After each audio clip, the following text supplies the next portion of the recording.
Bonjour Michel Emo, je suis le constructeur, le réalisateur de la voiture à assistance électrique, plus communément appelée VHAE pour véhicule hippomobile assistance électrique.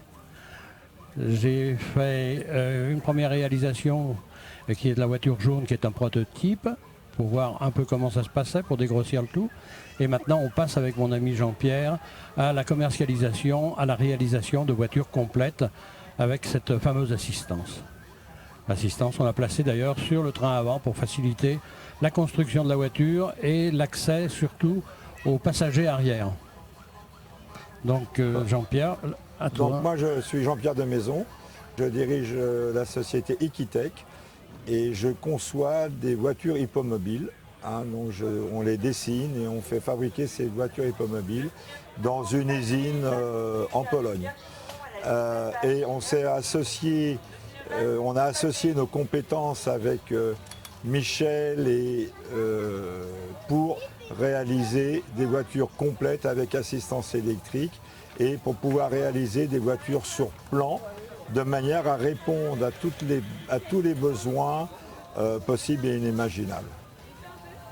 Nous sommes aujourd'hui là à Sciez avec les deux voitures, c'est-à-dire la voiture prototype, la voiture jaune, qui est donc avec une assistance arrière. Et donc cette voiture-là, qui s'appelle l'Hippo Landy Electrac, avec une assistance avant. Voilà. Et là, on va dans l'après-midi, on va faire des démonstrations avec les deux voitures attelées à des percherons. Voilà. Donc cette aventure est assez délicate parce qu'il a fallu marier des pièces automobiles existantes, des pièces de qualité, des pièces résistantes, donc avec un moteur électrique, un moteur courant continu, respecter la réglementation au niveau des interventions, soit par les propriétaires de la voiture, soit par nous-mêmes, essayer d'éviter tous les agréments obligatoires maintenant qui bloquent toutes les professions, on peut le dire comme ça. Et donc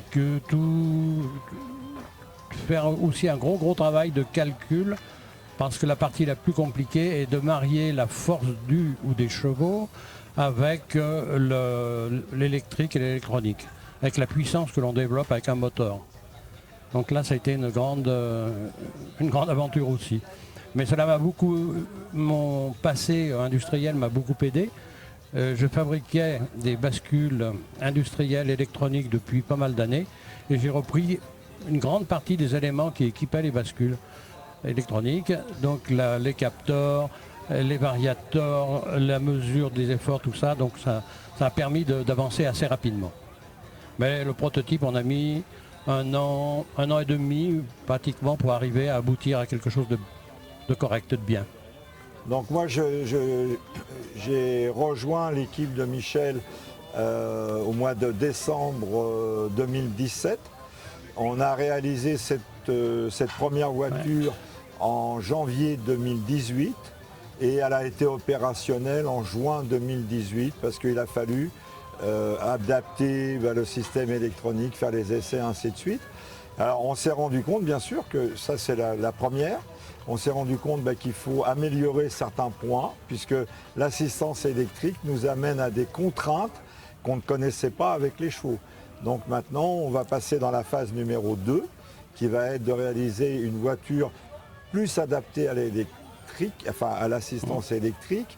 Et la phase qui est très importante, qu'on est en train de faire avec Michel, c'est de sortir un modèle qui soit urbain, qu'on va appeler l'Hippobus, qui va être une voiture qui va être capable de faire ce que les minibus font dans les villes, c'est-à-dire arriver, prendre du public, l'amener à un certain point, changer de public et ainsi de suite.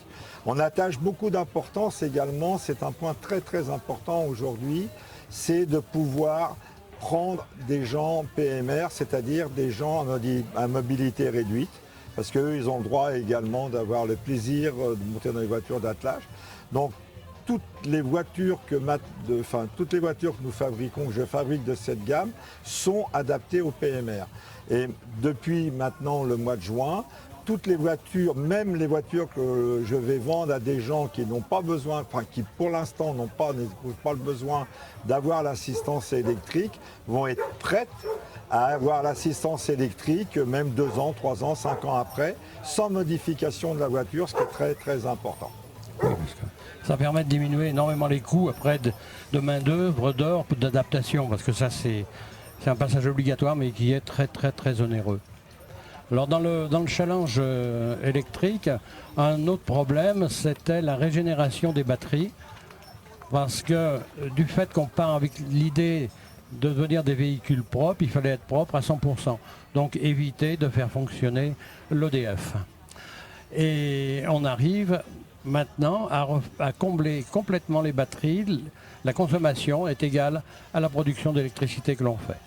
Là, ça a encore été aussi un challenge, parce que sur cette voiture, je me suis rendu compte que je fabriquais trop de courant par rapport à la consommation. Alors que l'autre voiture, qui n'a pas le même moteur et pas le même réducteur, on ne fait pas suffisamment de courant par rapport à la conso. Donc c'est quelques autres calculs pour faire l'équilibre, reprendre mon ancien métier de balance. Voilà, c'est quand tu veux. Alors attends, il y a un, il me reste juste. Là, voilà, il faut se mettre en automatique, C'est bon. en croisière. Les réglages sont les suivants.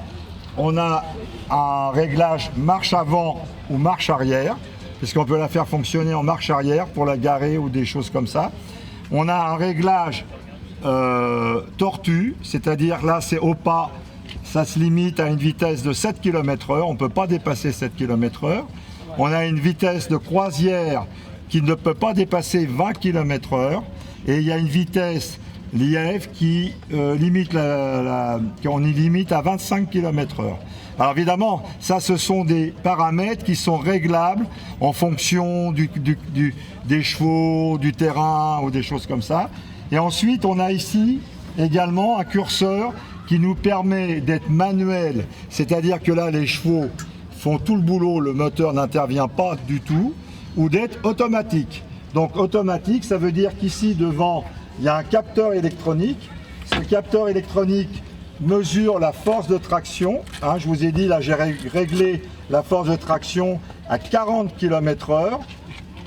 À 40 kg, c'est-à-dire qu'à partir de 40 kg, le moteur électrique va se mettre en fonction. Mais ce n'est pas pour ça que les chevaux ne tirent plus.